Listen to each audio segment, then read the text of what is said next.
Manjeri general ആശുപത്രിയെ ചൊല്ലി വിവാദം കനക്കുമ്പോൾ ആശുപത്രി നിലവിലുണ്ടോ എന്നതിൽ പോലും വ്യക്തമായ ഉത്തരമില്ലാതെ ആരോഗ്യവകുപ്പ്. ജനറൽ ആശുപത്രി നിലനിർത്തിയെന്നും നിലവിലില്ലെന്നും നഗരസഭയ്ക്ക് കൈമാറിയെന്നും അടക്കം ഓരോ സമയത്തും ഓരോ ഉത്തരമാണ് ആരോഗ്യമന്ത്രി നൽകുന്നത്. വിശദീകരിക്കാൻ വാർത്താസമ്മേളനം വിളിച്ച LDF മഞ്ചേരി മണ്ഡലം കമ്മിറ്റിക്കും വിഷയത്തിൽ വ്യക്തത വരുത്താനായില്ല. അഷ്കർ അലി കരിമ്പ ചേരുന്നു. അഷ്കർ, ആർക്കും ഒരു വ്യക്തതയില്ലേ?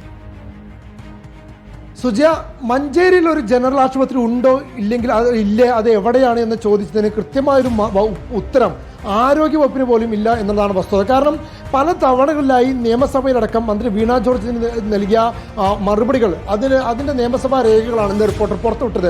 അതിൽ ഒരിടത്ത് പറയുന്നു, ആദ്യഘട്ടത്തിൽ 2014 തന്നെ സർക്കാർ ഈ ജനറൽ ആശുപത്രി നഗരസഭയ്ക്ക് കൈമാറി ഉത്തരവിറക്കുന്നു. എന്നാൽ 2019 ശൈലജ ടീച്ചർ പറയുന്നു അങ്ങനെ ഒരു ജനറൽ ആശുപത്രി പുനരാരംഭിക്കാനോ പുനഃസ്ഥാപിക്കാനോ സർക്കാർ ആലോചിക്കുന്നില്ല എന്ന്. സമാനമായ മറുപടി 21 മന്ത്രി വീണ ജോർജും പറയുന്നു അങ്ങനെ ഒരു ആലോചന സർക്കാരിന്റെ പരിഗണനയിലെ ഈ ജനറൽ ആശുപത്രി വിഷയത്തിലില്ല എന്ന്.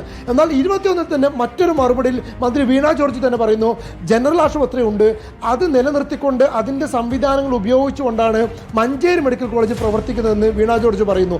അതേ വീണ ജോർജ് തന്നെ ഇക്കഴിഞ്ഞ മാസം 12-ാം തീയതി മഞ്ചേരി മെഡിക്കൽ കോളേജിൽ വിവിധ പദ്ധതികളുടെ ഉദ്ഘാടനത്തിലെത്തിയപ്പോൾ മന്ത്രി വീണ ജോർജ് പറയുന്നു 2016 തന്നെ ഇത് നഗരസഭയ്ക്ക് കൈമാറിയതാണ്. അപ്പോൾ ചില ഘട്ടങ്ങളിൽ അങ്ങനെ ജനറൽ ആശുപത്രി ഇല്ല എന്നും അങ്ങനെയൊന്നും സ്ഥാപിക്കാൻ ഉദ്ദേശിക്കുന്നില്ല, അങ്ങനെയൊന്നും സർക്കാർ പരിഗണനയിൽ ഇല്ല എന്ന് പറഞ്ഞ മന്ത്രിയാണ് പറയുന്നത് അതേ ജനറൽ ആശുപത്രി നഗരസഭയ്ക്ക് കൈമാറിയിരിക്കുന്നത്. സ്വാഭാവികമായും ജനറൽ ആശുപത്രി ഉണ്ടോ അത് എവിടെയാണ് എന്ന കാര്യത്തിലൊന്നും തന്നെ കൃത്യമായൊരു വ്യക്തതയില്ല എന്നുള്ളതാണ് ഏറ്റവും അടിസ്ഥാന കാര്യം. എന്തായാലും വരുന്ന 20-ാം തീയതി മഞ്ചേരി നഗരസഭയിലേക്ക് LDF മാർച്ച് പ്രഖ്യാപിച്ചിട്ടുണ്ട്. നഗരസഭ ജനറൽ ആശുപത്രി സംരക്ഷിക്കണമെന്ന് ആവശ്യപ്പെട്ടുകൊണ്ടാണ് LDF മാർച്ച് പ്രഖ്യാപിച്ചിരിക്കുന്നത്. സുജ. ഓക്കെ അഷ്കർ.